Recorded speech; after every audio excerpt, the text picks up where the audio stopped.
Assalamualaikum semuanya. Apa kabar kalian? Semoga dalam keadaan sehat dan dilancarkan rezekinya oleh Allah. Amin ya robbal alamin.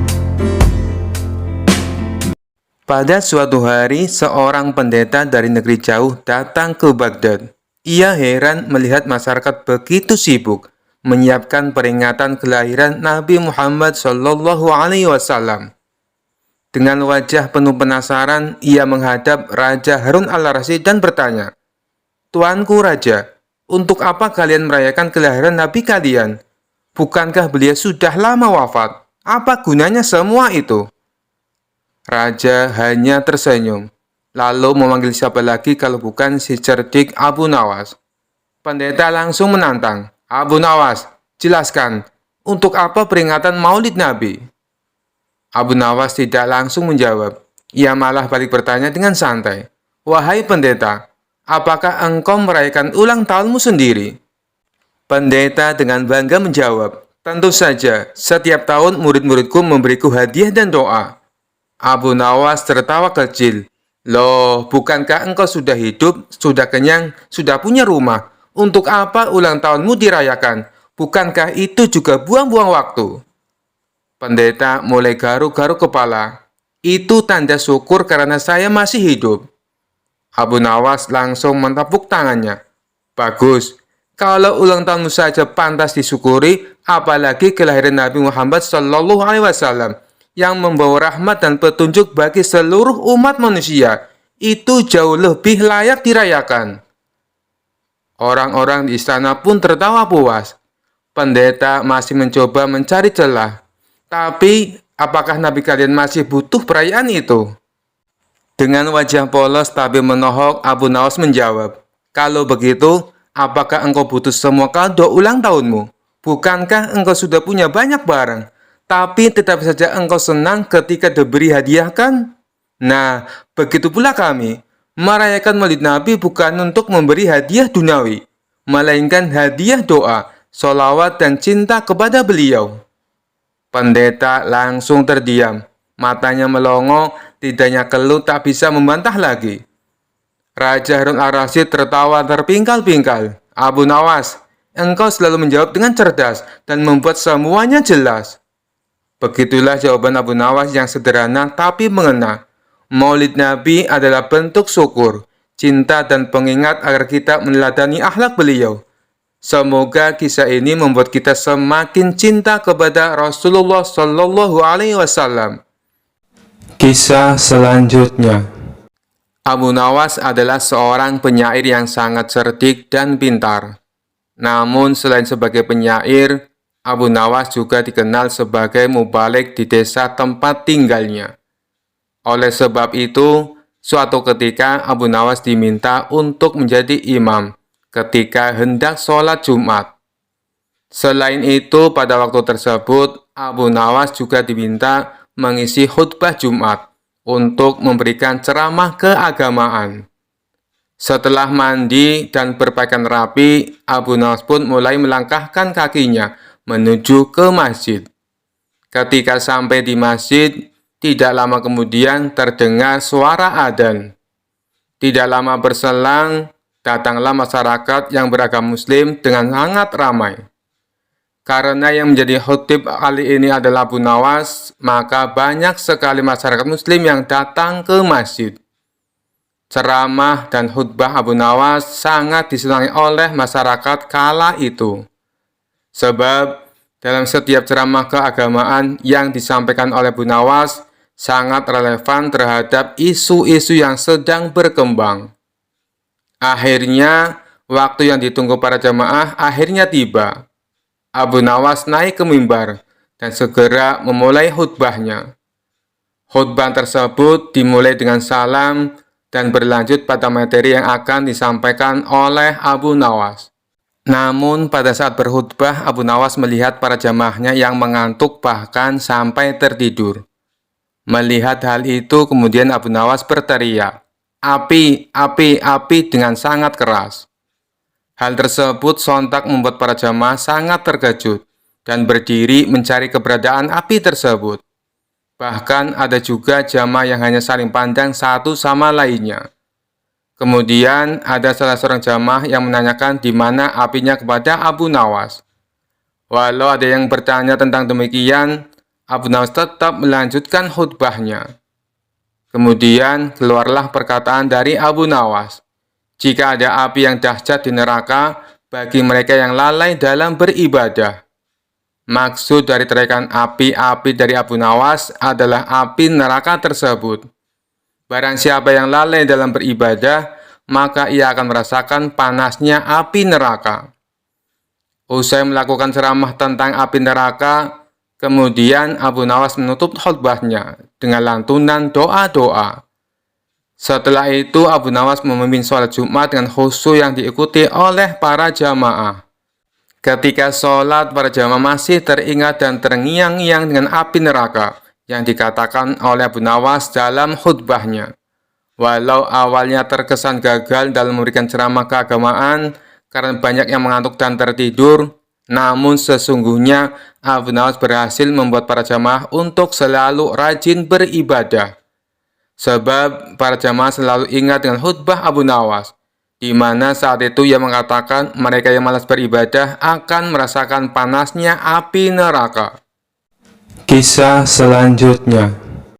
Suatu hari Abu Nawas sedang duduk di warung kopi favoritnya, menikmati segelas teh sambil mendengar cerita orang-orang di sekitarnya.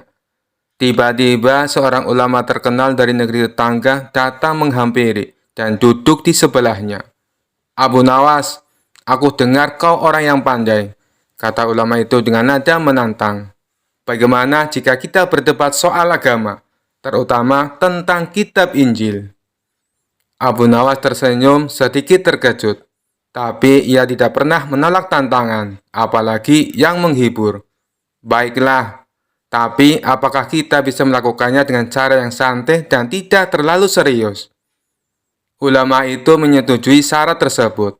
Baik Abu Nawas, pertanyaanku sederhana. Apakah kau tahu apa yang tertulis dalam kitab Injil? Abu Nawas mengusap janggutnya berpikir sejenak. Aku tahu ada banyak hal yang tertulis di dalamnya. Tapi menurutku yang paling penting adalah pesan-pesan tentang kasih dan perdamaian. Ulama itu tersenyum sinis. Abu Nawas, kau licik sekali. Itu jawaban umum. Aku ingin tahu sesuatu yang lebih mendalam. Bisakah kau menyebutkan satu ayat saja dari kitab Injil? Abu Nawas mengerutkan dahi, lalu dengan santai berkata, baiklah, tapi kita harus adil. Sebelum aku menjawab pertanyaanmu, biarkan aku bertanya satu hal padamu. Ulama itu menyetujui tantangan balik tersebut. Silakan Abu Nawas. Abu Nawas kemudian berkata, kau tentu tahu bahwa kitab Injil ditulis dalam bahasa Aram, Ibrani, dan Yunani kan? Jadi, tolong sebutkan satu ayat dari kitab Injil dalam bahasa aslinya. Ulama itu terdiam sejenak lalu berkata, tentu saja aku tidak bisa, karena aku tidak fasih dalam bahasa-bahasa itu. Abu Nawas tertawa kecil. Nah, kau bertanyaku soal kitab Injil, tapi kau sendiri tidak bisa menyebutkan satu ayat dalam bahasa aslinya. Jadi, bagaimana kita bisa berdebat soal sesuatu yang tidak kita pahami sepenuhnya? Ulama itu terperangah. Sementara orang-orang di warung mulai tertawa mendengar kecerdasan Abu Nawas. Ulama itu pun tersenyum kecut, tahu bahwa ia kalah dalam perdebatan yang tampaknya sederhana, tapi penuh kelicikan. Baiklah Abu Nawas, kau menang kali ini, kata ulama itu dengan nada mengakui. Abu Nawas pun mengangkat gelas tehnya dan berkata, tidak ada pemenang atau pecundang di sini saudaraku. Yang penting adalah kita semua belajar sesuatu dan tetap saling menghormati. Kisah selanjutnya. Dikisahkan pada suatu hari di kota Baghdad, desas-desus aneh beredar. Warga kota mulai memperbincangkan kekayaan mendadak Abu Nawas.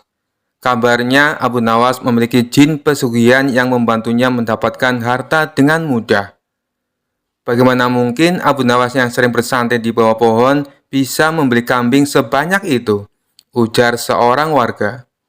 Dia pasti memelihara jin pesugihan, tambah yang lain. Desas-desus ini sampai ke telinga Raja Harun al-Rasyid. Merasa penasaran, Raja memanggil Abu Nawas ke istana untuk menjelaskan kebenarannya. "Abu Nawas," kata Raja sambil menatapnya tajam, "rakyatku berkata bahwa kau memiliki jin pesugihan. Apakah itu benar?" Abu Nawas tersenyum sambil menggaruk kepalanya.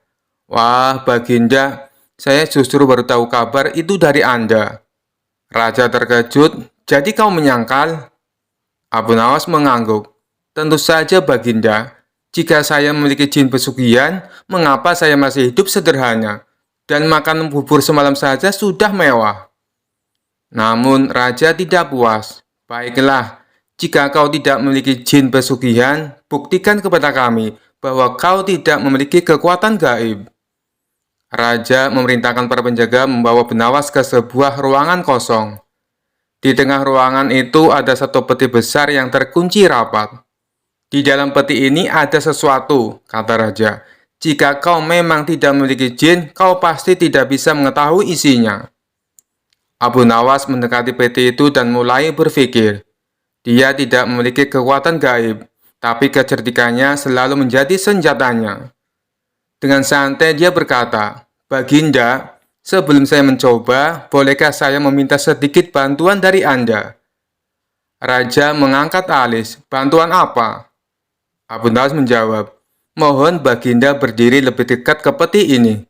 Jin pesugihan saya sangat pemalu dan tidak akan muncul jika ada orang penting seperti Baginda terlalu jauh." Raja yang penasaran mendekati peti itu. Saat Raja berdiri di sebelahnya, Abu Nawas berteriak keras, "Saya tahu apa isinya." Semua orang terkejut. Raja bertanya, "Apa isinya, Abu Nawas?" Dengan tenang, Abu Nawas menjawab, "Di dalam peti ini tidak ada jin, hanya seekor tikus kecil yang mencoba melarikan diri saat mendengar suara saya." Raja bingung. "Tikus? Bagaimana kau tahu?" Abu Nawas tersenyum. "Karena saat Baginda mendekat, saya melihat Baginda berkeringat. Tikus itu pasti mencium aroma makanan yang Baginda makan tadi pagi. Apakah tebakan saya benar?" Raja tertawa terbahak-bahak. "Kau benar-benar licik, Abu Nawas. Tentu saja tidak ada jin di sini. Peti ini kosong." Setelah itu, kabar tentang Abu Nawas dan jin pesugihan perlahan menghilang. Warga akhirnya mengerti bahwa kekayaan Abu Nawas bukan karena kekuatan gaib, melainkan hasil dari kecerdasannya yang tak tertandingi. Namun, Abu Nawas masih bercanda dengan teman-temannya. "Kalau saya punya jin pesugihan, jin itu pasti sudah kabur duluan, karena lelah melayani saya." Kisah selanjutnya. Suatu malam, Abu Nawas tidur dengan pulas setelah seharian bekerja keras memecahkan teka-teki yang diberikan oleh sang raja. Namun di tengah tidurnya, Abu Nawas mengalami mimpi aneh dan luar biasa. Ia bermimpi tentang hari kiamat. Dalam mimpinya, Abu Nawas terbangun di tengah gurun luas. Langit gelap, gemuruh keras terdengar di mana-mana, dan orang-orang berlarian panik. Abu Nawas bingung. Ia melihat sekeliling dan bertanya-tanya, "Apa yang terjadi di sini? Mengapa semua orang tampak sangat ketakutan?" Tiba-tiba seorang malaikat besar muncul di hadapannya dengan suara lantang berkata, "Abu Nawas, ini hari kiamat. Semua manusia akan diadili hari ini." Abu Nawas yang biasanya tenang mendadak gemetar. "Apa? Kiamat? Jadi ini akhirnya waktu di mana semua dosa diperhitungkan," katanya dengan suara lirih. Malaikat itu mengangguk. "Benar, Abu Nawas, dan sekarang giliranmu untuk diadili," katanya dengan tegas. Abu Nawas langsung pucat. Dalam hatinya, ia tahu bahwa hidupnya penuh dengan akal-akal cerdik dan trik-trik kocak. Dengan penuh rasa takut, ia berbisik, "Aduh, bagaimana ini? Apa aku bisa lolos dari pengadilan ini?" Lalu ia melihat orang-orang berbaris panjang menunggu giliran mereka diadili. Di barisan depan ada seorang saudagar kaya yang pernah ia kenal. Saudagar itu datang dengan membawa kereta penuh emas dan perhiasan. Tetapi malaikat pengadil hanya menggelengkan kepala, dan saudagar itu pun dibawa ke tempat yang gelap dan suram. Kemudian datanglah seorang alim ulama dengan buku tebal yang berisi segala amal baiknya. Namun, malaikat pengadil masih saja menggelengkan kepala. Ulama itu pun dibawa pergi. Melihat itu, Abu Nawas semakin panik. Wah, kalau mereka saja tidak lolos, bagaimana dengan aku? Aku tidak punya emas, dan amalanku, ya kebanyakan penuh dengan trik cerdik, gumamnya. Akhirnya giliran Abu Nawas tiba. Dengan gemetar ia berjalan maju di hadapan malaikat pengadil. Malaikat itu membuka buku catatan amal Abu Nawas dan mulai membaca. Tiba-tiba malaikat itu berhenti, tersenyum kecil dan berkata, "Abu Nawas, ada yang aneh di sini. Dalam catatan amalmu tertulis bahwa kau pernah menipu raja berkali-kali, membuat orang-orang tertawa dengan kecerdikanmu, dan selalu menemukan cara licik untuk lolos dari masalah. Apakah itu benar?" Abu Nawas dengan senyum canggung menjawab, "Iya, hamba akui, tapi semua itu dilakukan dengan niat baik, supaya orang-orang senang dan tertawa, tidak untuk menyakiti." Malaikat itu tertawa kecil dan berkata, "Baiklah, karena kau mengakuinya, aku akan bertanya satu hal terakhir. Apa yang akan kau lakukan jika kau diberi kesempatan untuk lolos dari pengadilan ini?" Abu Nawas berpikir cepat dan tiba-tiba ide cerdiknya muncul. Dengan penuh percaya diri, ia menjawab, "Hamba akan melakukan hal yang sama. Tapi kali ini hamba akan menipu nyamuk dan lalat-lalat yang nakal yang suka mengganggu manusia, bukan raja atau rakyatnya." Malaikat itu tertawa terbahak-bahak mendengar jawaban Abu Nawas yang begitu konyol.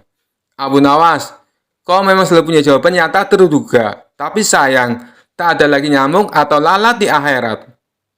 Abu Nawas yang sudah mulai rileks menjawab dengan gaya santai, "Kalau begitu, mungkin hamba bisa membuka kursus kecerdikan di sini untuk membantu orang-orang menghadapi situasi sulit dengan cerdik." Malaikat itu tak bisa menahan tawa lagi. "Abu Nawas, meskipun ini hari pengadilan, kau berhasil membuat kami tertawa. Kau memang licik, tapi niatmu baik. Karena itu kami putuskan, kau lolos hari ini. Tapi ingat, jangan lagi menipu di akhirat." Abu Nawas tersenyum lebar dan membungkuk hormat. Terima kasih. Hamba janji akan hidup lebih cerdik lagi. Maksud hamba lebih baik lagi di sini." Tiba-tiba Abu Nawas terbangun dari tidurnya dengan kaget. Ia menyeka keringat di dahinya dan bergumam, "Wah, untung itu cuma mimpi. Kalau benar-benar hari kiamat tadi, aku pasti sudah kena masalah besar." Kisah selanjutnya. Dikisahkan suatu hari di sebuah negeri yang jauh, 5 orang pastor terkenal sebagai orang yang sangat sombong. Mereka sering menganggap bahwa agama mereka adalah yang paling benar, sementara agama lain adalah salah. Ketika mendengar nama Abu Nawas, mereka merasa tertantang dan memutuskan untuk mendatanginya dengan niat mempermalukannya. "Jika kau bisa memenangkan perdebatan melawan kami berlima, kami akan mengakui kebenaranmu," kata salah seorang pastor dengan nada congkak. "Baiklah," jawab Abu Nawas dengan senyum tenang. "Tapi jika aku kalah, aku akan mengikuti apa yang kalian yakini." Kerumunan mulai berkumpul, tertarik melihat bagaimana kecerdikan Abu Nawas akan menghadapi 5 orang pastor ini. Pastor pertama maju. "Abu Nawas, kau bilang Tuhan itu Esa dan Maha Kuasa. Jika Tuhan Maha Kuasa, mengapa Dia tidak menciptakan dunia tanpa penderitaan?" Abu Nawas tersenyum bijak. "Pernahkah kau melihat pedang tajam?" "Ya, tentu saja," jawab pastor itu. "Jika pedang itu hanya dibuat untuk pajangan dan tidak pernah dipakai untuk berperang, apakah kau akan tahu seberapa kuat dan tajamnya pedang itu?" "Tentu tidak," jawab pastor mulai bingung. "Begitu pula manusia. Tuhan memberi ujian dan penderitaan agar manusia menunjukkan kekuatan iman dan kesabarannya. Tanpa ujian, manusia tidak akan pernah tahu seberapa besar keimanannya kepada Tuhan." Pastor pertama terdiam, tidak bisa membantah logika Abu Nawas. Pastor kedua maju dengan wajah serius. "Kalau Tuhan itu ada, mengapa Dia tidak menunjukkan dirinya kepada kita?" Abu Nawas tertawa kecil. "Kau tahu cahaya matahari?" Ya, jawab pastor itu. Bisakah kau menatap matahari langsung dalam waktu lama tanpa merasa sakit di mata? Tidak bisa, jawab pastor itu semakin bingung. Begitu pula dengan Tuhan. Kita tidak bisa melihatnya dengan mata kita, karena keagungan dan kemuliaannya jauh lebih dahsyat dari cahaya matahari. Tapi kita bisa merasakan kehadirannya lewat segala ciptaannya di dunia. Pastor kedua terdiam, kehilangan kata-kata. Pastor ketiga mencoba menyerang dari sudut lain. Jika kau bilang Tuhan itu Esa, bagaimana mungkin dia menciptakan begitu banyak makhluk yang berbeda-beda? Abu Nawas tersenyum lebar. Coba lihat dirimu dan teman-temanmu. Bukankah kalian berlima berbeda wajah, berbeda tinggi, bahkan berbeda suara, tapi kalian tetap manusia? Iya, jawab pastor itu. Begitu pula Tuhan. Dia Esa, tapi kekuasaannya meliputi segala ciptaan yang berbeda-beda. Tuhan yang sama menciptakan langit dan bumi, manusia dan hewan, siang dan malam, karena keesaannya justru terbukti dari kebesaran ciptaannya. Pastor ketiga hanya bisa mengangguk-angguk. Pastor keempat mulai cemas, tapi tetap mencoba peruntungannya. Bagaimana kau bisa yakin bahwa surga dan neraka itu benar-benar ada? Abu Nawas mengambil segelas air dingin dan semangkok sup panas. Mana yang lebih menyegarkan saat kau sedang haus? Tentu saja air dingin, jawab pastor itu. Dan mana yang membuatmu tidak nyaman jika kau memasukkan tangan ke dalamnya? Tanya Abu Nawas sambil menunjuk semangkuk sup panas. Sup panas, jawab pastor itu. Nah, itulah bukti sederhana. Jika di dunia saja ada rasa nyaman dan tidak nyaman, maka di akhirat ada surga sebagai tempat nyaman, dan neraka sebagai tempat tidak nyaman. Logikanya sama. Pastor keempat terdiam, tak mampu menjawab. Pastor kelima yang paling sombong di antara mereka mencoba pertanyaan terakhir. Jika Tuhan itu Maha Pengampun, mengapa Dia tidak mengampuni semua orang tanpa syarat? Abu Nawas tersenyum tipis. Jika ada seorang murid malas yang tidak belajar sama sekali, apakah kau akan berinya nilai tinggi tanpa dia berusaha? Tentu tidak, jawab pastor itu cepat. Begitu pula Tuhan. Tuhan Maha Pengampun, tapi pengampunannya diberikan kepada mereka yang mau bertobat dan berusaha menjadi lebih baik. Pengampunan tanpa syarat hanya akan membuat manusia lalai dan tidak bertanggung jawab. Pastor kelima pun terdiam, tak mampu membantah Abu Nawas. Setelah mendengar semua jawaban Abu Nawas, kelima pastor itu saling berpandangan. Mereka akhirnya mengakui kekalahan mereka. Dengan suara lirih, salah satu pastor berkata, Abu Nawas, kau benar. Kami datang dengan niat untuk mempermalukanmu. Tapi justru kami yang dipermalukan oleh kecerdasan dan kebenaranmu. Ajaran kami lebih banyak tentang keimananmu. Abu Nawas tersenyum bijak. Kalian telah membuat keputusan yang tepat. Kebenaran adalah milik Tuhan. Dan siapapun yang mencarinya dengan hati yang ikhlas akan menemukannya. Kelima pastor itu pun akhirnya meninggalkan keyakinan lama mereka dan memeluk ajaran yang dibawa oleh Abu Nawas. Kisah selanjutnya. Suatu hari Abu Nawas melakukan perjalanan melewati sebuah lembah yang jauh dari desanya. Saat matahari mulai terbenam, ia melihat sebuah papan kayu tua bertuliskan "Selamat datang di Kampung Janda". Abu Nawas yang merasa lelah memutuskan untuk singgah dan mencari tempat bermalam. Ketika ia masuk ke kampung itu, ia menyadari ada yang aneh.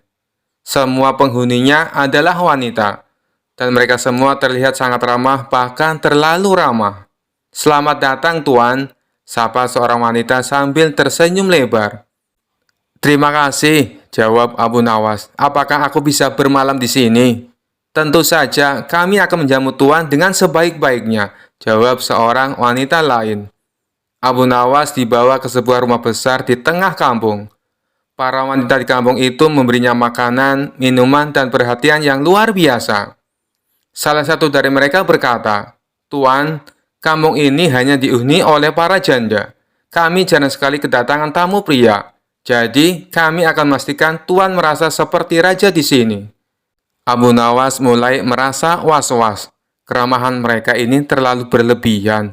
Apa jangan-jangan ada sesuatu di balik ini semua, pikirnya. Saat malam tiba, salah satu wanita mendekatinya. "Tuan, menurut tradisi kami, siapapun pria menginap di kampung ini harus menikahi salah satu dari kami. Bagaimana, Tuan? Apakah Tuan bersedia?" Mata Abu Nawas langsung melebar. Menikah? Tradisi macam apa ini? Abu Nawas tahu kalau ia tidak bisa menolak begitu saja, karena seluruh warga kampung itu tampak serius. Ia harus mencari cara untuk keluar dari situasi ini tanpa membuat mereka marah. "Baiklah," kata Abu Nawas, berpura-pura setuju. "Tapi sebelum aku menikah, aku harus menjalankan sebuah ritual khusus." Para wanita itu penasaran. "Ritual apa, Tuan?" Abu Nawas mengambil selembar kain putih dari tasnya. "Aku harus membungkus diriku dengan kain ini dan berdoa di luar kampung, di bawah sinar bulan purnama. Jika ritual ini berhasil, aku akan menjadi suami yang sempurna untuk siapapun di kampung ini." Para wanita itu setuju meskipun mereka merasa agak bingung.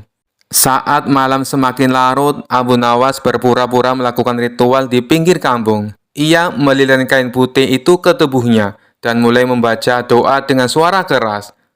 Namun begitu para wanita kampung berbalik untuk memberi privasi, Abu Nawas melepaskan itu dan kabur secepat mungkin ke arah hutan.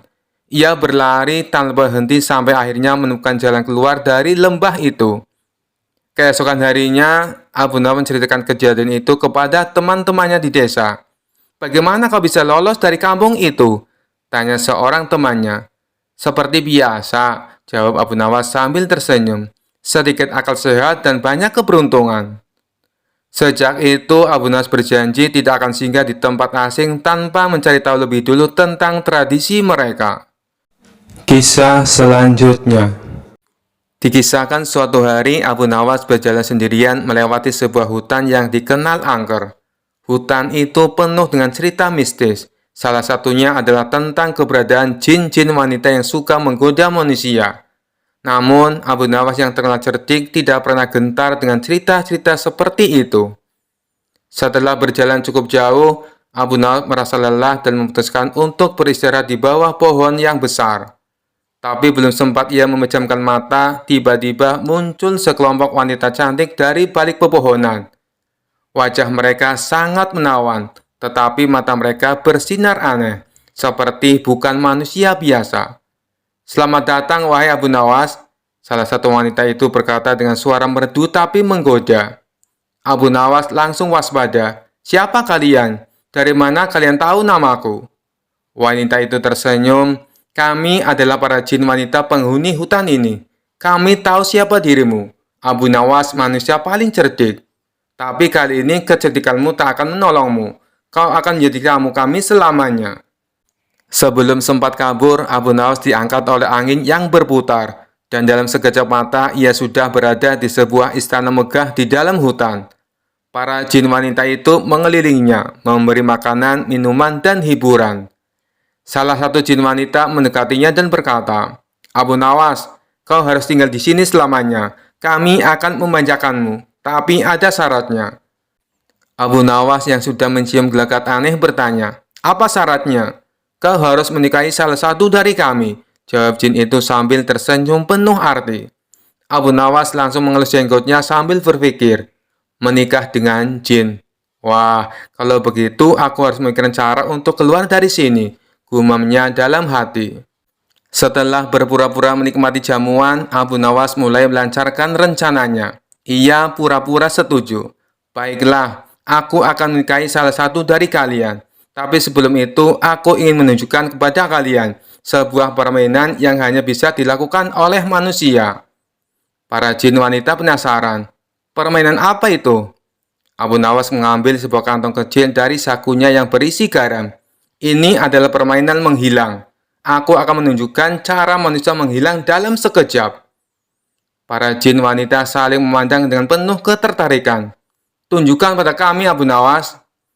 Abu Nawas berdiri di tengah ruangan, menaburkan garam di sekelilingnya sambil membaca doa.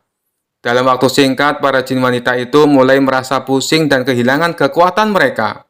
"Apa yang terjadi? Kenapa tubuh kami melemah?" salah satu jin wanita berteriak. Abu Nawas tersenyum lebar. Inilah kekuatan manusia yang kalian tidak tahu. Garam ini adalah pelindungku, dan kalian tidak bisa menyentuhku lagi. Dengan cepat, Abu Nawas melarikan diri dari istana itu. Para jin wanita hanya bisa melihatnya pergi tanpa bisa mengejarnya.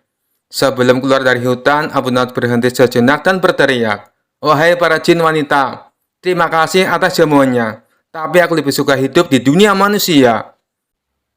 Begitu sampai di desa, Abu Nawas menceritakan petualangannya kepada warga, membuat mereka tertawa terbahak-bahak. "Benar-benar Abu Nawas, bahkan para jin pun kalah cerdik darimu," ujar salah seorang warga. Dan sejak saat itu, para jin wanita di hutan tersebut kapok mengganggu manusia, terutama Abu Nawas. Kisah selanjutnya. Dikisahkan pada suatu hari, seorang ulama terkenal yang sangat terpandang datang ke kota tempat Abu Nawas tinggal. Ulama tersebut dikenal suka berdebat dan selalu ingin menunjukkan bahwa dirinya paling benar. Mendengar tentang Abu Nawas yang cerdik, ulama itu merasa tertantang dan berniat menguji kepintaran Abu Nawas. "Abu Nawas, aku mendengar kau orang yang terkenal cerdik dan selalu punya jawaban untuk segala hal. Mari kita berdebat tentang satu hal penting. Apa itu kebenaran?" Tantang sang ulama di hadapan banyak orang. Abu Nawas tersenyum santai. "Baiklah, wahai ulama besar, mari kita debatkan kebenaran. Kau duluan, silahkan jelaskan apa itu kebenaran." Ulama itu pun berkata dengan penuh percaya diri, "Kebenaran adalah apa yang dikatakan dalam kitab. Semua yang bertentangan dengan kitab adalah kebohongan." Abu Nawas mengangguk-angguk seolah setuju, lalu bertanya, "Bagus sekali. Tapi aku ingin bertanya, jika ada dua orang yang sama-sama mengaku benar, bagaimana kita bisa tahu siapa yang benar di antara mereka?" Ulama itu terdiam sejenak, lalu menjawab, "Tentu saja, yang benar adalah orang yang ilmunya lebih tinggi." "Kalau begitu," lanjut Abu Nawas, "kalau ada dua orang berilmu yang saling bertentangan pendapat, siapa yang paling benar?" Ulama mulai tampak bingung, tetapi tetap menjawab, "Yang benar adalah orang yang lebih bijaksana." Abu Nawas tersenyum lagi. "Wah, bagus sekali. Tapi aku ingin tahu, bagaimana kita bisa tahu siapa yang lebih bijaksana?" Kini ulama itu mulai berkeringat karena pertanyaan Abu Nawas semakin sulit dijawab. "Ya, tentu orang yang lebih dihormati oleh masyarakat," jawab ulama dengan suara agak gemetar. Abu Nawas tertawa kecil. "Wahai ulama, kalau begitu kebenaran ditentukan oleh siapa yang paling dihormati, bukan? Tapi bukankah kita sering melihat orang yang dihormati juga bisa melakukan kesalahan?" Para hadirin mulai tertawa kecil mendengar pertanyaan Abu Nawas yang makin tajam. Ulama itu merasa semakin terpojok. Dengan kesal ia berkata, "Kau ini hanya berusaha mempermalukan aku, Abu Nawas. Katakan saja, menurutmu apa itu kebenaran?" Abu Nawas dengan senyum penuh arti berkata, "Kebenaran itu seperti matahari di pagi hari. Ia pasti muncul, tetapi kadang tertutup oleh awan. Artinya, kebenaran sejati itu ada, tapi seringkali tertutupi oleh kesombongan orang-orang yang mengaku paling benar." Semua orang yang hadir bertepuk tangan mendengar jawaban Abu Nawas. Ulama itu tak bisa berkata apa-apa lagi dan akhirnya mengakui kecerdikan Abu Nawas. Kisah selanjutnya. Dikisahkan suatu malam Abu Nawas berjalan sendirian di tepi hutan. Setelah pulang dari sebuah pesta di desa sebelah, langit mendung, angin bertiup lembut, dan suara burung hantu sesekali terdengar, menambah suasana seram. Tiba-tiba dari arah pohon besar muncul sosok menyerupai temannya Karim yang sudah lama meninggal dunia. "Abu Nawas," panggil sosok itu dengan suara serak. Abu Nawas terhenti, matanya membelalak. "Karim, bukankah kau sudah meninggal 5 tahun yang lalu?" "Betul, Abu. Aku ini arwah. Aku datang untuk bicara denganmu," jawab Karim sambil melayang mendekat. Bukannya lari ketakutan, Abu Nawas malah menyambut dengan santai. Oh, jadi kau datang dari alam kubur. Bagaimana kabarmu di sana? Nyaman atau butuh sesuatu? Karim menghela nafas panjang. Abu, aku butuh bantuanmu. Di alam kubur, aku selalu dihantui rasa bersalah. Aku lupa membayar hutang kepada penjual roti sebelum aku meninggal. Bisa kau bayarkan untukku? Abu Nawas mengangguk kecil sambil mengelus janggutnya. Tentu, aku akan membayarnya. Tapi, aku ingin memastikan kau benar-benar arwah Karim. Coba buktikan sesuatu. Karim bingung. Apa yang harus kubuktikan, Abu? Abu Nawas berpikir sejenak lalu berkata, jika kau benar-benar arwah, kau pasti tahu rahasia alam kubur. Beritahu aku, apakah makanan di sana enak? Karim tampak bingung dan menjawab gugup. Makanan di sana tidak seperti di dunia, hanya rohani yang menikmatinya. Abu Nawas tersenyum tipis. Baiklah, sekarang coba angkat batu besar itu dengan kekuatan arwahmu. Kalau kau bisa, aku percaya. Karim mencoba mengangkat batu, tapi malah terpeleset dan hampir jatuh.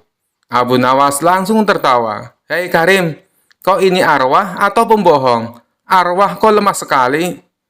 Melihat Abu Nawas mulai curiga, Karim menjadi panik. Abu, sebenarnya aku ini bukan arwah sungguhan. Aku adalah saudara jauh Karim yang menyamar untuk menakutimu. Abu Nawas tertawa terbahak-bahak. Oh, jadi begitu. Kau mencoba menipuku ya? Untung saja aku tidak langsung percaya. Kalau kau mau menipu, pastikan dulu kau tahu semua rahasia alam kubur. Karim yang palsu itu akhirnya minta maaf, dan Abu Nawas mengantarnya kembali ke desa dengan cerita lucu ini. Sejak saat itu, Karim palsu tidak berani lagi bermain-main dengan Abu Nawas, karena ia tahu Abu Nawas selalu punya cara untuk membongkar tipu daya. Kisah selanjutnya. Al-Kisah, datanglah segerombolan prajurit dari istana atas perintah Raja Harun al-Rasyid untuk menangkap Abu Nawas di kediamannya. Abu Nawas dikabarkan telah menghilang cukup lama entah kemana. Tidak ada satupun yang tahu keberadaannya saat itu, termasuk istrinya sendiri. Tiba-tiba ia muncul dari persembunyiannya itu dan pulang kembali ke rumah untuk menemui istrinya. Suamiku, para prajurit kerajaan tadi pagi mencarimu. Ya istriku, ini urusan gawat. Aku baru saja menjual Sultan Harun al-Rasyid menjadi budak. Apa? Raja kujadikan budak. Kenapa kau lakukan itu suamiku? Supaya dia tahu, di negerinya ada praktek jual beli budak. Dan jadi budak itu sengsara. Sebenarnya maksudmu baik, tapi Baginda pasti marah. Buktinya, para prajurit diperintahkan untuk menangkapmu. Menurutmu, apa yang akan dilakukan Sultan Harun al-Rasyid kepadaku? Pasti kau akan dihukum berat.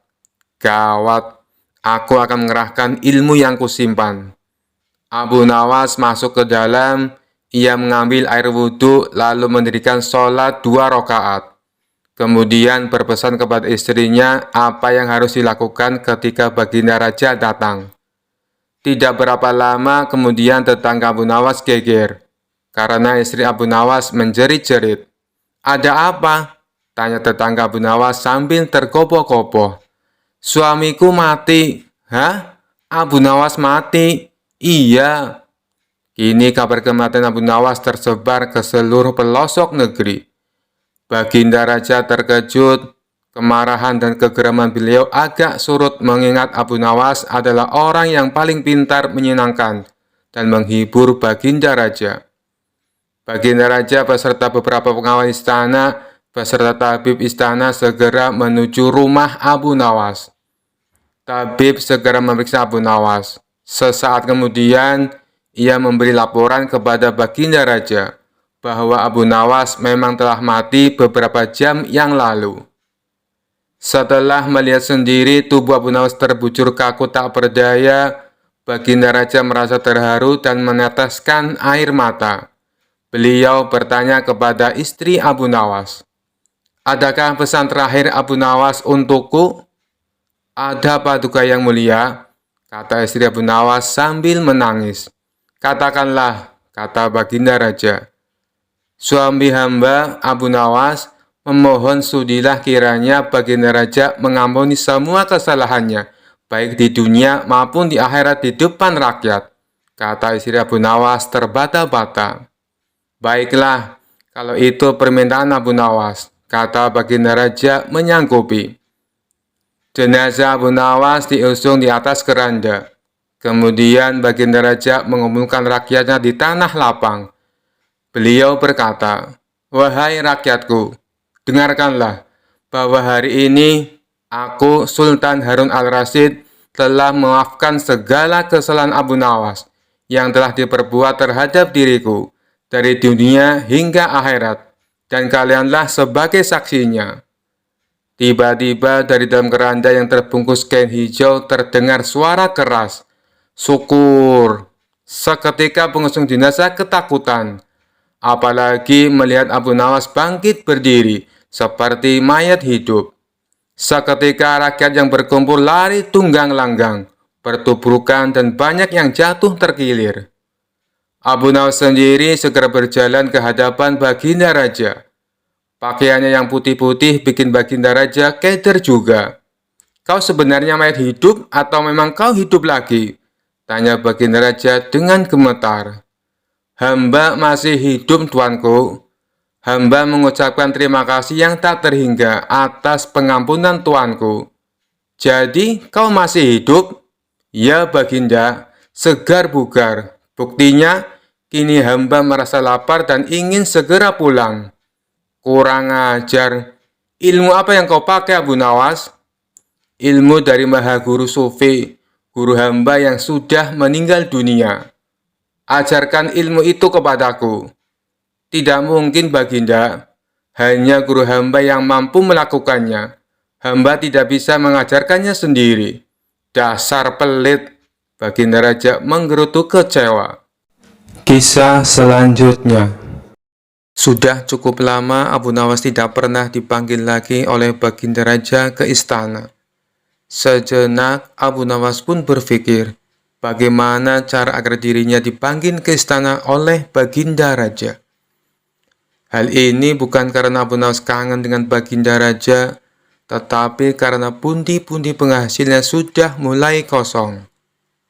Sebab hadiah dari Baginda Raja sudah tidak pernah lagi ia terima selama ini. Kondisi rumah tangga yang demikian tentu tidak boleh dibiarkan begitu saja, pikir Abu Nawas. Sehingga Abu Nawas pun mulai mencari berbagai cara agar dipanggil ke istana oleh Baginda Raja. Lama berpikir, tiba-tiba hujan turun yang begitu derasnya, sehingga Abu Nawas berlari ke dalam rumahnya.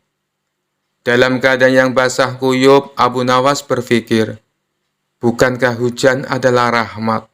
Kenapa aku harus lari menghindarinya? Dari situlah Abu Nawas mendapatkan ide agar dipanggil Baginda Raja ke istana. Maka keesokan harinya, Abu Nawas langsung menjalankan aksinya, supaya bisa segera dipanggil oleh Baginda Raja. Abu Nawas pergi ke pasar dan berdiri di tengah-tengah keramaian, lalu berkata seperti orang yang beraliran sesat, "Wahai umat manusia, saya Abu Nawas adalah orang yang sangat membenci pada yang hak dan suka kepada yang fitnah. Dan saya adalah orang yang lebih kaya dibandingkan Allah," ujar Abu Nawas berkali-kali.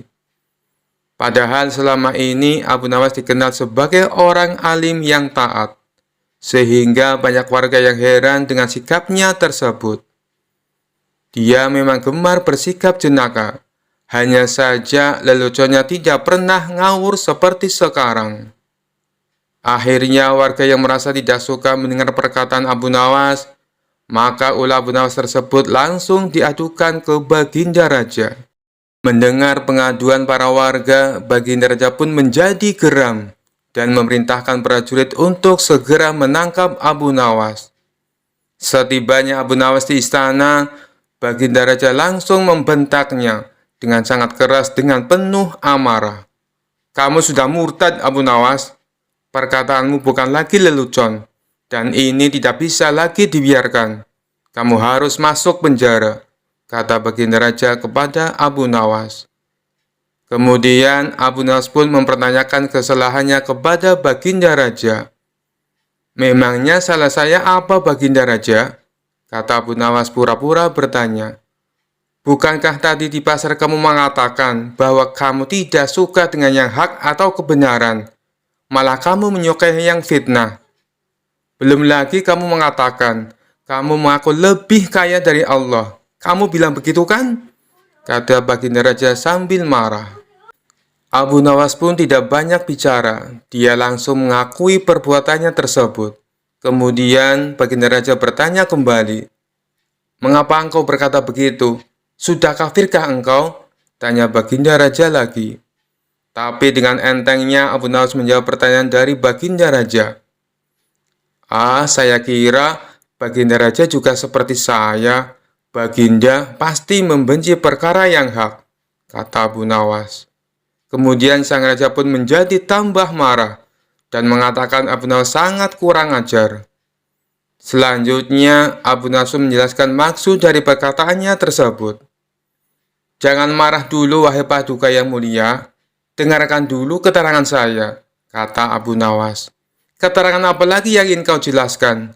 Sebagai seorang muslim, aku membela dan bukan membenci perkara yang hak. Kamu harus tahu itu," ujar Baginda Raja. Kemudian Abu Nawas mulai berkata sambil menjelaskan maksudnya kepada Baginda Raja. "Begini, Paduka yang mulia, setiap ada orang yang membacakan talqin, saya selalu mendengar bahwa mati itu hak dan neraka itu hak. Nah, siapakah orangnya yang tidak membenci mati dan neraka yang hak itu? Tidakkah Baginda juga membencinya seperti aku?" kata Abu Nawas. Akhirnya Baginda Raja pun langsung terdiam ketika mendengar penjelasan itu dari Abu Nawas sembari berkata seperti ini. "Tapi bagaimana dengan pernyataanmu yang menyukai fitnah?" tanya Baginda lagi ingin tahu. Kemudian Abu Nawas kembali menjawab dengan jawaban yang membuat Baginda Raja terkejut. "Bukan hanya saya saja, Baginda, tapi Baginda pasti juga menyukai fitnah," kata Abu Nawas. "Baginda barangkali lupa bahwa di dalam Al-Quran disebutkan, harta benda dan anak-anak kita adalah fitnah. Padahal Baginda juga menyenangi harta dan anak-anak, seperti halnya saya. Benar begitu, Paduka yang mulia?" lanjut Abu Nawas. Baginda Raja pun hanya membenarkan perkataan Abu Nawas dan mengangguk-anggukkan kepalanya lagi. Kemudian Baginda Raja bertanya kembali kepada Abu Nawas, "Lalu bagaimana dengan pernyataanmu yang mengaku lebih kaya daripada Allah? Apakah kamu sudah sinting?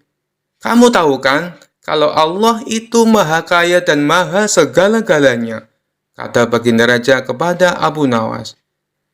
Kemudian Abu Nawas kembali menjawab pertanyaan yang dilontarkan Baginda Raja. "Anak adalah kekayaan.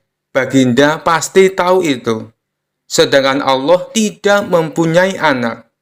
Saya mempunyai anak, berarti saya lebih kaya daripada Allah, karena Allah tidak beranak dan tidak diperanakan," kata Abu Nawas menjelaskan kepada Baginda Raja. Baginda lagi-lagi hanya bisa terdiam, sebab semua yang dikatakan oleh Abu Nawas memang benar adanya. "Kamu memang benar, Abu Nawas. Tapi apa maksudmu berkata seperti itu di tengah pasar hingga membuat keonaran?" tanya Baginda Raja kepada Abu Nawas. Kemudian Abu Nawas pun menjawab tujuan dari perbuatannya tersebut di pasar. "Tujuan saya adalah supaya ditangkap dan dihadapkan kepada Yang Mulia. Karena hanya inilah satu-satunya cara agar hamba bisa bertemu Yang Mulia," ujar Abu Nawas. Kemudian Baginda pun bertanya kepada Abu Nawas tentang tujuannya yang ingin menemui dirinya. Dan Abu Nawas pun menjawab dengan santainya, agar mendapat hadiah, kata Abu Nawas cengengesan. Suasana yang tadinya tegang kemudian menjadi penuh gelak tawa, dan Baginda Raja pun berkata seperti ini, Abu Nawas, ada-ada saja kamu, kata Baginda Raja. Baginda Raja pun akhirnya sadar bahwa selama ini ia jarang mengundang Abu Nawas ke istana. Kemudian Baginda Raja pun memberikan Abu Nawas beberapa keping emas sambil berkata seperti ini, kalau kamu butuh apa-apa, langsung saja datang ke sini. Bilang padaku apa yang kamu butuhkan. Tidak perlu pakai cara-cara seperti ini lagi, kata Baginda Raja. Kemudian Abu Nawas meminta maaf kepada Baginda Raja, lalu pulang ke rumahnya sambil membawa hadiah dari Baginda Raja. Kisah selanjutnya. Suatu hari Raja Harun al-Rasyid sedang berbincang dengan para penasehatnya. Mereka berbincang tentang kiamat dan bagaimana gambaran akhir dunia menurut kepercayaan masing-masing. Tiba-tiba Raja mendapat ide usil dan memanggil Abu Nawas. Abu Nawas, panggil Raja. Ya Baginda, ada perintah apa kali ini?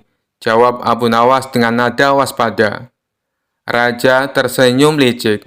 Aku ingin kau melakukan sesuatu yang sangat penting dan unik. Lukislah kiamat untukku. Gambarkan bagaimana dunia ini akan hancur. Abu Nawas terkejut. Melukis kiamat, Baginda. Itu tugas yang luar biasa sulit. Bagaimana aku bisa menggambarkan sesuatu yang belum pernah kulihat? Raja tertawa. Itu urusanmu. Kau punya waktu 3 hari. Jika gagal, kau akan dihukum. Abu Nawas pulang dengan pikiran berkecamuk. Bagaimana aku melukis kiamat? Aku bahkan belum pernah melihatnya, gumamnya. Tapi seperti biasa, Abu Nawas tidak mau menyerah begitu saja. Ia mengambil kanvas, kuas, dan cat. Sepanjang hari, ia hanya duduk termenung sambil menatap kanvas kosong. Pada hari kedua, Abu Nawas mulai mengerjakan lukisan kiamat. Ia mencoret-coret kanvas dengan sembarangan. Garis-garis zigzag, lingkaran yang tak beraturan, dan percikan cat di mana-mana. Hasilnya, lukisan itu lebih mirip coretan anak kecil yang bermain cat. Tetangga yang melihat bertanya, Abu Nawas, apa itu? Apa ini gambaran kiamat? Abu Nawas tersenyum. Tentu saja, bukankah kiamat pasti penuh kekacauan? Ini sangat akurat. Tibalah hari ketiga. Abu Nawas membawa kanvas ke istana. Raja dan seluruh pejabat istana sudah berkumpul, penasaran dengan hasil karya Abu Nawas. Raja berkata, Abu Nawas, tunjukkanlah kepada kami lukisan kiamatmu. Dengan percaya diri, Abu Nawas membuka kain penutup kanvas. Semua orang tercengang melihat lukisan itu. Warnanya berantakan, tak ada bentuk yang jelas dan penuh coretan. Raja mencoba menahan tawa. Apa ini Abu Nawas? Apakah ini yang kau sebut lukisan kiamat? Abu Nawas menjawab dengan tenang. Ya Baginda, kiamat itu adalah kehancuran, kekacauan, dan ketidakjelasan. Lukisan ini mencerminkan semua itu. Bukankah ini sangat akurat? Raja tertawa terbahak-bahak. Kau benar-benar pintar Abu Nawas. Aku tak bisa membantah logikamu. Baiklah, aku terima lukisan ini. Abu Nawas pulang dengan hadiah dari Raja. Sementara para pejabat istana masih terpingkal-pingkal membayangkan kiamat versi Abu Nawas. Dan begitulah Abu Nawas kembali membuktikan kecerdasannya dalam menghadapi perintah yang tampaknya mustahil. Kisah selanjutnya. Dikisahkan suatu hari Raja Harun al-Rasyid sedang bosan dengan urusan kerajaan. Untuk menghibur dirinya, ia memanggil Abu Nawas ke istana. Abu Nawas, kata Raja sambil tersenyum licik. Bagaimana jika kita mengadakan lomba berenang? Kau melawan aku. Siapapun yang menang akan mendapatkan hadiah emas seberat tubuhnya. Abu Nawas yang tahu betul bahwa Raja sering membuat tantangan dengan maksud mempermalukan orang hanya tersenyum tipis. Tentu Baginda, tapi di mana kita akan berenang? Raja menunjuk sebuah sungai besar di pinggir kerajaan yang terkenal deras arusnya. Di sana, apa kau takut Abu Nawas? Abu Nawas menggeleng dengan tenang. Tentu saja tidak Baginda, tapi saya punya satu permintaan kecil. Apa itu? Tanya raja penasaran. Bolehkah kita berenang sambil membawa barang bawaan sebagai latihan daya tahan? Kata Abu Nawas dengan senyum penuh arti. Raja yang ingin menunjukkan kehebatannya langsung setuju. Tentu saja, apa yang ingin kau bawa? Abu Nawas menjawab, saya akan membawa keranjang kecil. Baginda bisa membawa apa saja sesuai keinginan. Ketika hari lomba tiba, Abu Nawas datang membawa keranjang kecil berisi roti. Raja di sisi lain ingin menunjukkan kekuatannya dengan membawa karung besar penuh emas. Para pengawal dan rakyat berkumpul di tepi sungai untuk menyaksikan perlombaan tersebut. Siap, teriak pengawal. Mulai. Raja langsung melompat ke sungai dengan karung emasnya. Namun karena beratnya karung, Raja hampir saja tenggelam setiap kali mencoba berenang. Sementara itu, Abu Nawas dengan santai berenang sambil menikmati roti dari keranjangnya. Di tengah sungai, Raja mulai kehabisan tenaga. Abu Nawas, tolong aku, karung ini berat sekali. Abu Nawas berpura-pura tidak mendengar dan melanjutkan berenang dengan santai. Namun saat Raja benar-benar hampir tenggelam, Abu Nawas akhirnya mendekat dan berkata, Baginda, lepaskan saja karung emas itu. Bagaimana bisa Baginda menikmati emas kalau Baginda tenggelam? Raja dengan berat hati melepaskan karung emasnya. Karung itu langsung tenggelam ke dasar sungai, dan Raja berhasil mencapai tepi sungai dengan selamat, meskipun basah kuyup dan kelelahan. Setelah lomba selesai, Abu Nawas mendekati Raja yang masih terengah-engah. Baginda, pelajaran hari ini adalah bahwa keserakahan bisa menenggelamkan seseorang, bahkan seorang raja. Raja yang merasa malu namun tersentuh oleh kebijaksanaan Abu Nawas, tertawa terbahak-bahak. Kau menang, Abu Nawas. Kau memang selalu punya cara untuk membuatku belajar sesuatu. Dan begitulah Abu Nawas tidak hanya memenangkan lomba berenang, tetapi juga berhasil memberikan pelajaran berharga kepada sang raja. Rakyat pun bersorak terhibur oleh kecerdasan dan keberanian Abu Nawas. Kisah selanjutnya. Suatu hari seorang Habib datang ke desa Abu Nawas dengan membawa sehelai kain yang ia klaim sebagai potongan kiswah Nabi. Habib itu mengaku bahwa kain tersebut adalah bagian dari penutup Ka'bah dan memiliki kekuatan yang luar biasa. Orang-orang di desa mendengar kabar ini langsung terpesona dan berbondong-bondong datang untuk melihat kain tersebut. Mereka percaya bahwa menyentuh kiswah akan membawa keberkahan, dan bahkan ada yang rela membayar mahal untuk mendapatkannya. Abu Nawas mendengar kabar ini dan merasa ada yang tidak beres. Aneh sekali, gumam Abu Nawas. Potongan kiswah sampai di sini. Bukankah itu seharusnya sangat terjaga di Mekah? Dengan rasa penasaran, Abu Nawas datang untuk menyelidiki. Di hadapan banyak warga, Abu Nawas berjongkok di dekat Habib dan kainnya sambil tersenyum. Wahai Habib, bolehkah hamba bertanya, benarkah ini potongan kiswah Nabi yang asli? Habib itu dengan penuh wibawa menjawab, tentu saja Abu Nawas, ini adalah kain yang sangat suci, dan siapapun yang menyentuhnya akan mendapatkan keberkahan yang terhingga. Abu Nawas tersenyum kecil, lalu ia berpura-pura terpesona dan berkata, oh, betapa beruntungnya kita. Tapi bagaimana kalau kita pastikan keasliannya? Bukan aku meragukanmu, wahai Habib, tapi kain ini seharusnya memiliki kekuatan yang luar biasa. Sang Habib mulai gelisah, namun ia berusaha tetap tenang. Tentu Abu Nawas, bagaimana caramu ingin membuktikannya? Abu Nawas kemudian mengeluarkan sebaskom air dan berkata dengan suara lantang, karena kiswah asli tidak akan luntur atau berubah warna. Bagaimana jika kita celupkan sedikit kain ini ke dalam air? Bukankah keaslian yang sejati tak akan terpengaruh oleh dunia ini? Sang Habib terdiam, namun warga mulai bersorak, setuju, setuju, mari kita lihat kebenarannya. Dengan hati-hati, Abu Nawas mengambil ujung kain tersebut dan mencelupkannya ke dalam air. Begitu kain itu terendam, seketika air di baskom berubah menjadi hitam. Warna kainnya luntur. dan Habib itu pun terbongkar ketoknya di depan warga. Sang Habib mencoba berdalih, mungkin ini karena sudah lama dan mungkin terkena debu. Namun Abu Nawas tersenyum sambil berkata, "Wahai Sang Habib, keberkahan itu bukan dari sehelai kain, apalagi kain yang kita tidak tahu asal-usulnya. Kain ini justru mengingatkan untuk selalu jujur dan tidak menipu." Para warga pun tertawa melihat tingkah Habib itu dan sadar bahwa mereka hampir tertipu. Dengan malu, Sang Habib itu segera meninggalkan desa. Sementara Abu Nawas pulang dengan perasaan yang puas karena berhasil menyelamatkan warga dari penipuan dengan cara yang cerdik dan lucu. Sejak hari itu, warga semakin berhati-hati dan tak lagi mudah percaya. Sekian dulu perjumpaan kita kali ini. Sampai bertemu lagi di kisah-kisah selanjutnya. Terima kasih yang sudah subscribe dan setia menonton channel ini. Wassalamualaikum warahmatullahi wabarakatuh.